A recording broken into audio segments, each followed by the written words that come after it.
Hello বন্ধুরা, তো যথারীতি যা কথা দিয়েছিলাম যে রাষ্ট্রবিজ্ঞান বা পল সায়েন্স কী সেই সম্বন্ধে একটু জানব। তো আমরা তো প্রত্যেককেই জানি যে প্রত্যেকটি বিষয়ের একজন জনক থাকেন। যেমন আমরা ইতিহাসে পড়েছিলাম ইতিহাসের জনক হেরোডোটাস, ঠিক সেরকমই পল সায়েন্স বা রাষ্ট্রবিজ্ঞান এর জনক হলেন অ্যারিস্টটল। তো রাষ্ট্রবিজ্ঞান কী বা কেন এর বিষয়বস্তু সম্পর্কে জানবো বা বুঝবো, এটাই কথা ছিল। তো রাষ্ট্রবিজ্ঞান কী বা আমাদের পাঠ্য বিষয়ের অন্তর্ভুক্ত কেন হলো, এই সম্পর্কে আজ একটু আলোচনা করি। রাষ্ট্রবিজ্ঞান কী, একদম খুব সহজ সরল ভাষায়, আমরা বইয়ের কোনো কঠিন ভাষাতে যাব না, একদম খুব সহজ সরল ভাষায় আজ জানবো যে রাষ্ট্রবিজ্ঞান কী। দেখো, আমরা প্রত্যেকেই জানি যে আমাদের ভারতবর্ষ অর্থাৎ ইন্ডিয়া বেশ কিছু বছর ইংরেজদের শাসনে অর্থাৎ ঔপনিবেশিক হিসেবে ছিল।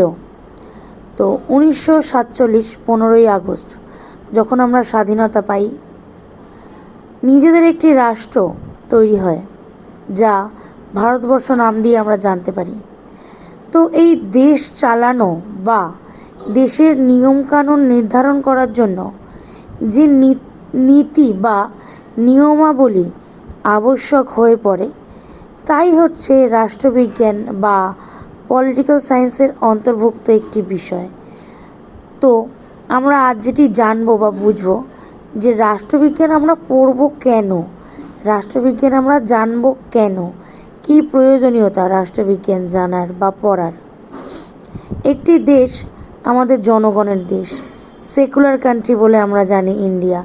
তাই প্রত্যেকটি মানুষের বা প্রত্যেকটি ব্যক্তির জানা উচিত যে রাষ্ট্রবিজ্ঞানের বিষয়বস্তু বা পাঠ্য বিষয় কী।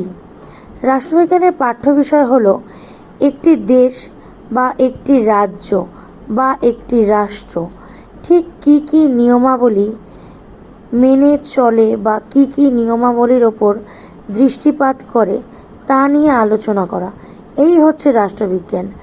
আজ কিছু ভারী ভারী শব্দ বা বইয়ের কিছু শব্দতে গেলাম না, এখানেই আমি রাষ্ট্রবিজ্ঞান কী বা কেন যেটুকু বোঝানোর চেষ্টা করলাম।